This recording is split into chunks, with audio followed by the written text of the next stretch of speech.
Today's episode is brought to you by Instructional Design Institute. Is your goal in 2025 to go back to the basics when it comes to design?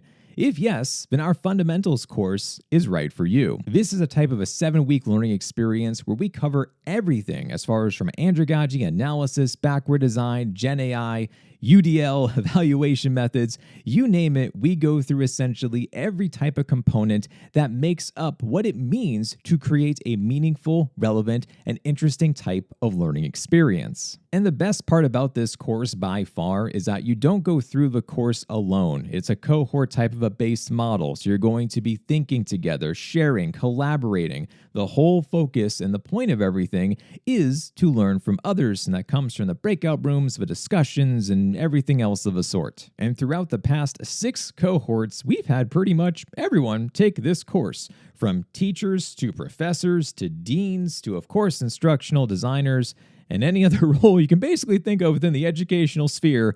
All folks are welcome on in to partake inside of this course. So whether your goal is to be able to advance in your career, whether it's to be able to walk away with a type of a portfolio, or just to be able to learn the skills that are going to apply immediately into your workplace, that's what this course is all about. So whether you're a transitioning teacher, a current instructional designer, or even a professor, go down below inside of his show notes and apply to be a part of the next cohort that starts on Monday, March 3rd. Can't wait to see you inside of a class. And now, let's start the show.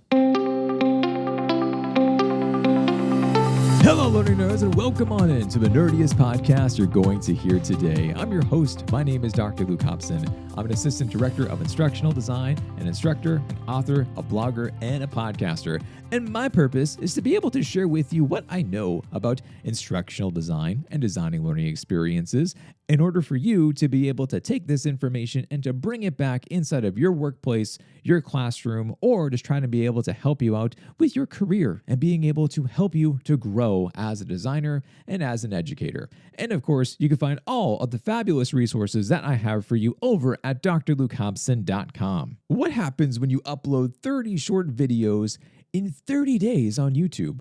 This has become a popular trend among content creators where there's a type of a challenge. And the challenge is to stick to one social media platform and be active on it every day.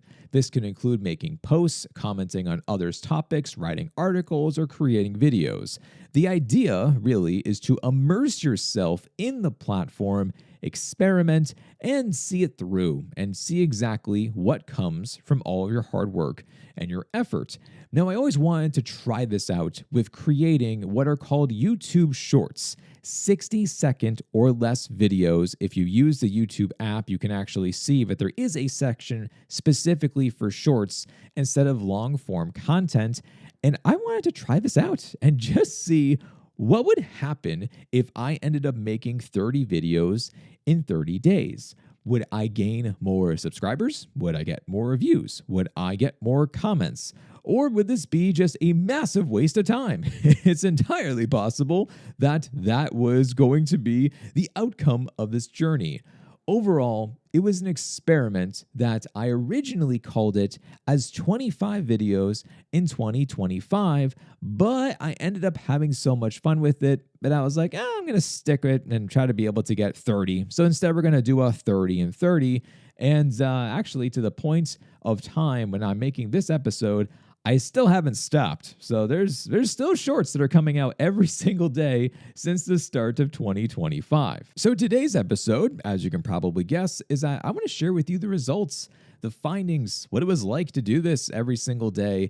And maybe you're thinking about doing a type of a similar challenge. Perhaps it's not on YouTube, but it's about writing every single day for 30 days because you've always wanted to be able to write a book, or you're thinking about trying to be able to get that promotion and you want to be able to do a small task to help to get you there every day for 30 days. Whatever it is, for you to be able to understand more about the thought process, the mentality, and how I kind of organize this all together, I just want to share with you what it was like. So let's first start talking about everything, which we need to talk about the game plan. Now, the game plan was essentially, I wanted to make this challenge as simple as possible.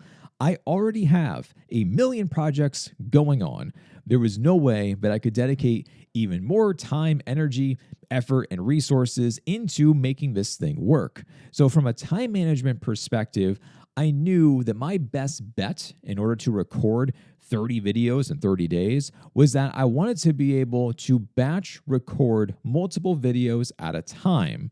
So what I ended up doing was that I would take about an hour over the weekend and I would just set up my iPhone. I would wear my little lav mic and clip that onto my sweater. And then I would just go and record and basically mention about different types of topics that I had in the back of my mind about what I wanted to be able to talk about for that weekend.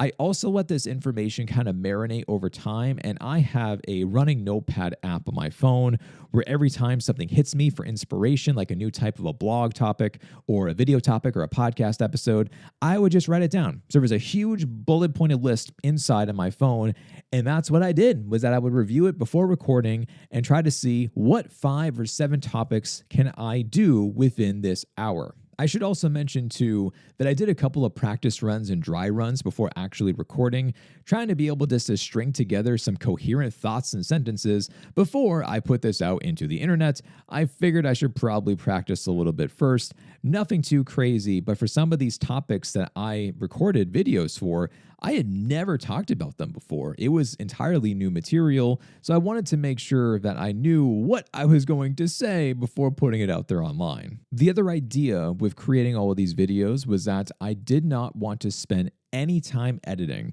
There is essentially zero editing done in any of the videos, which if you've seen any of them, you can tell it is just one take of me stringing together some thoughts for 50 to 60 seconds. The only editing that I did was to make sure to have the closed captioning turned on.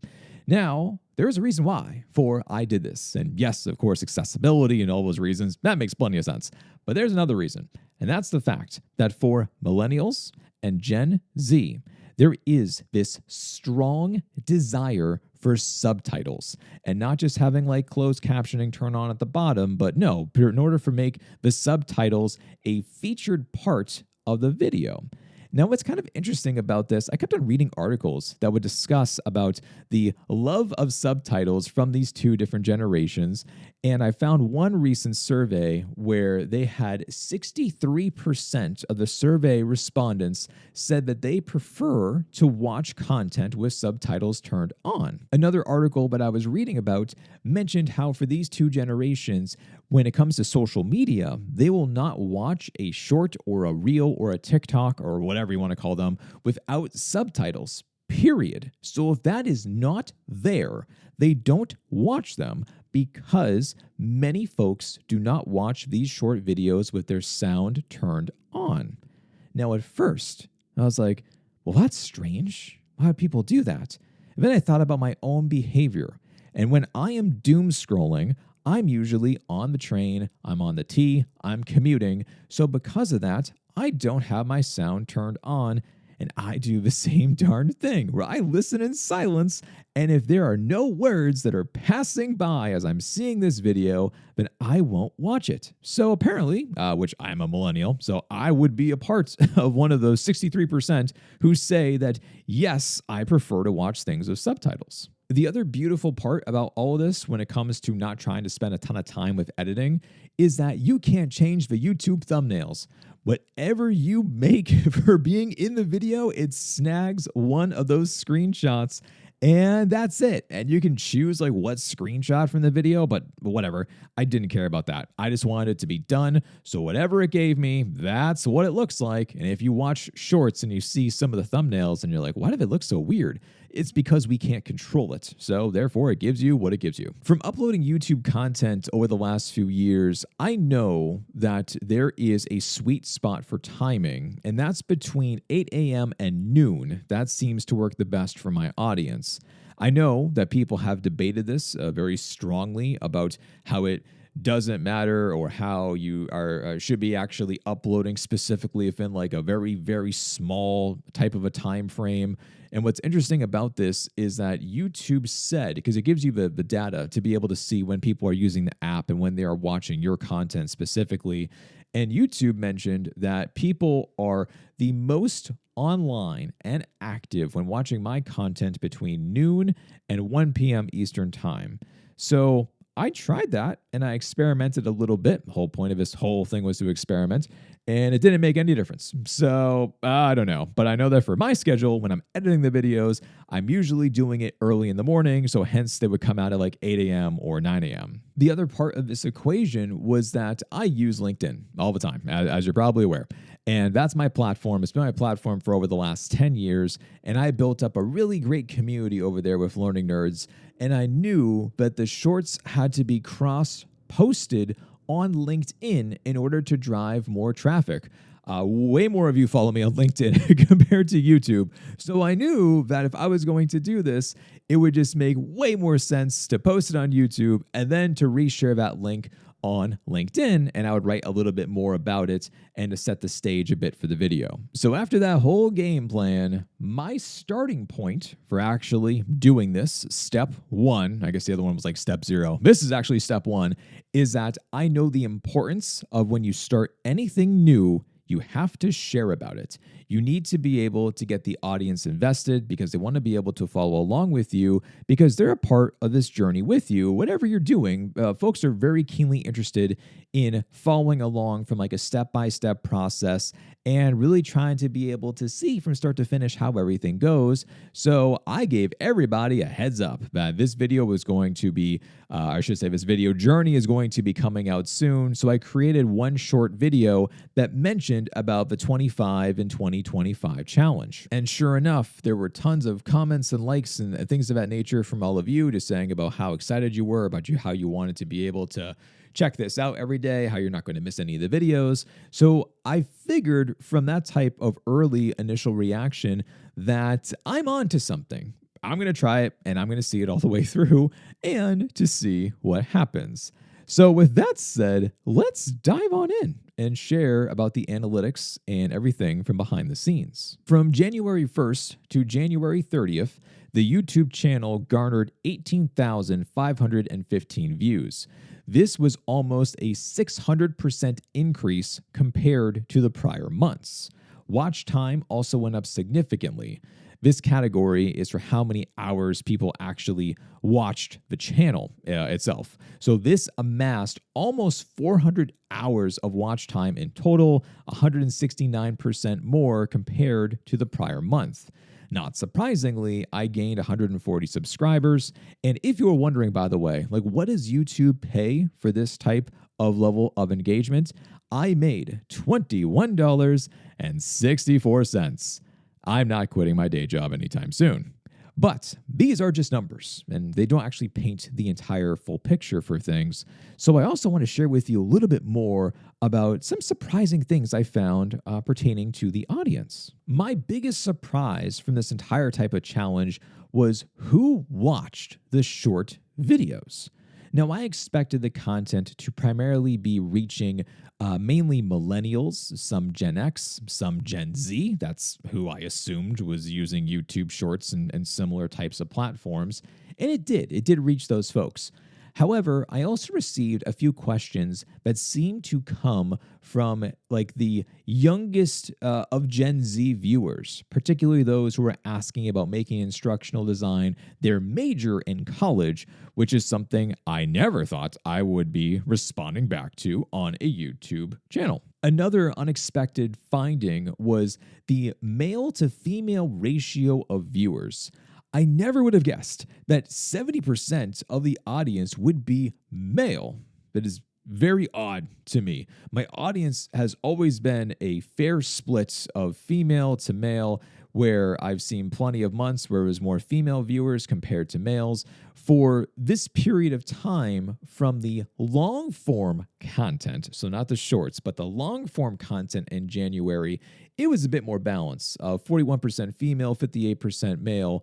But the fact that for shorts specifically, it was young males, which really was surprising. One aspect of the audience that wasn't captured in the numbers but stood out in the comments was how many people were unfamiliar with instructional design.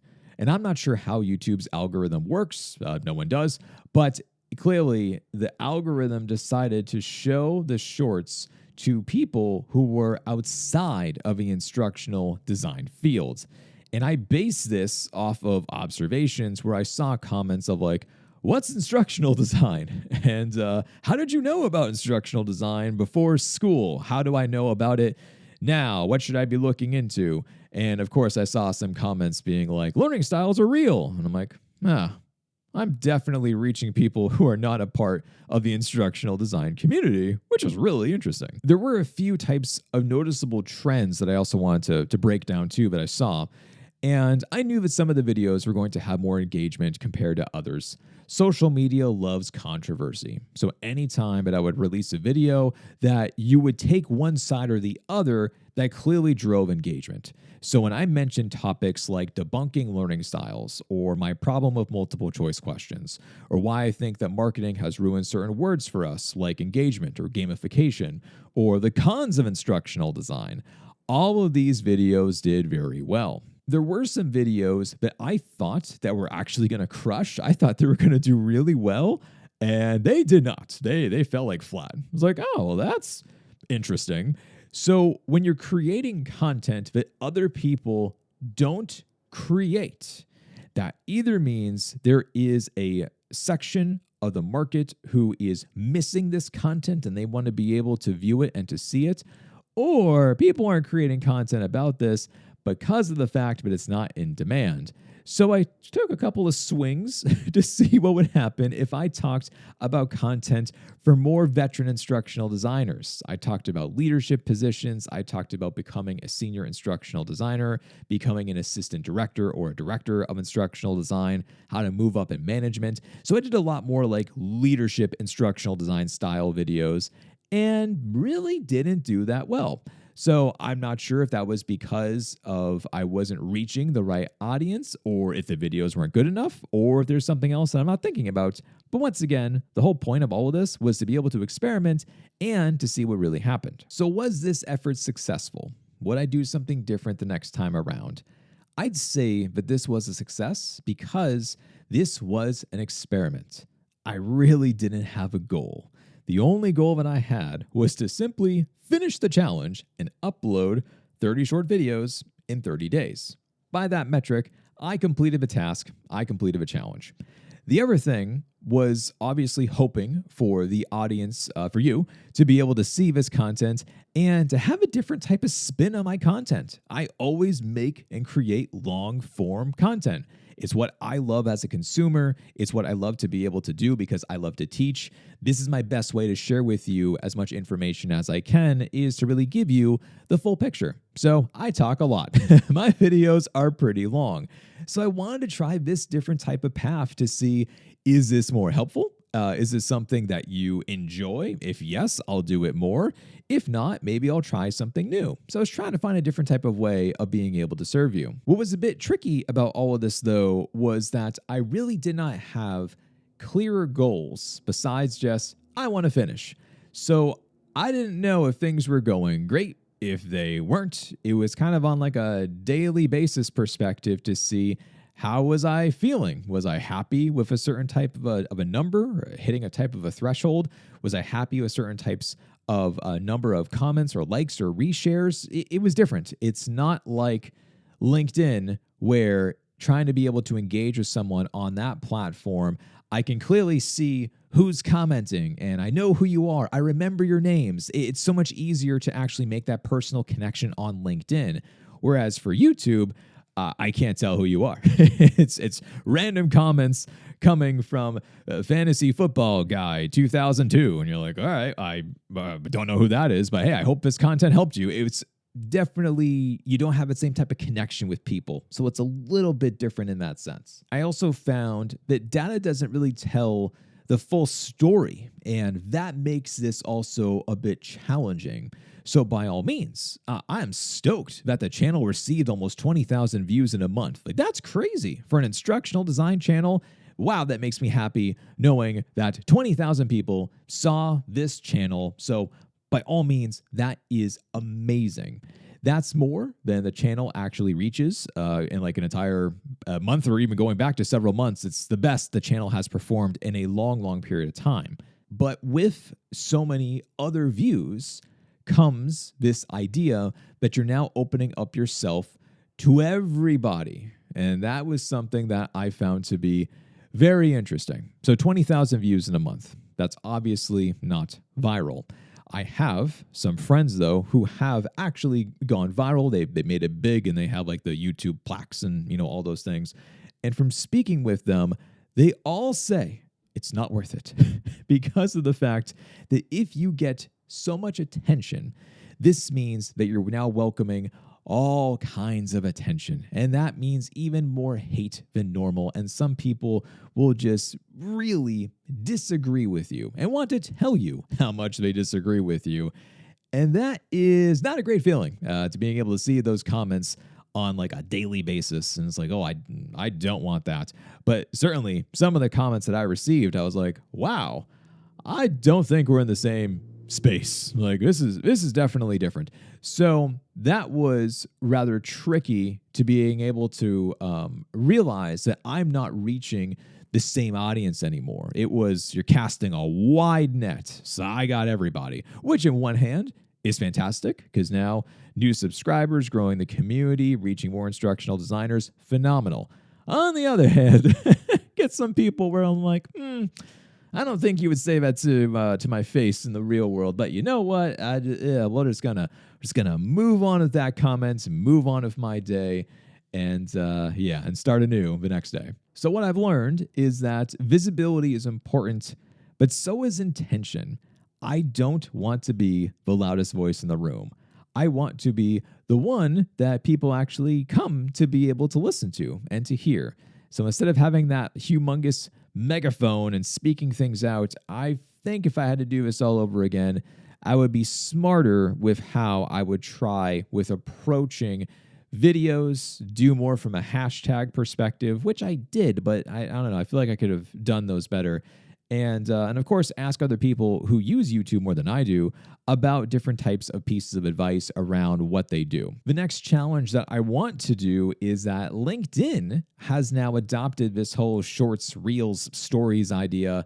And now they have their own type of version. You might have this on your app. It was in a beta mode for a while now. I think now it's fully public, where now there's like LinkedIn videos. And I don't even know off the top of my head what they're called anymore.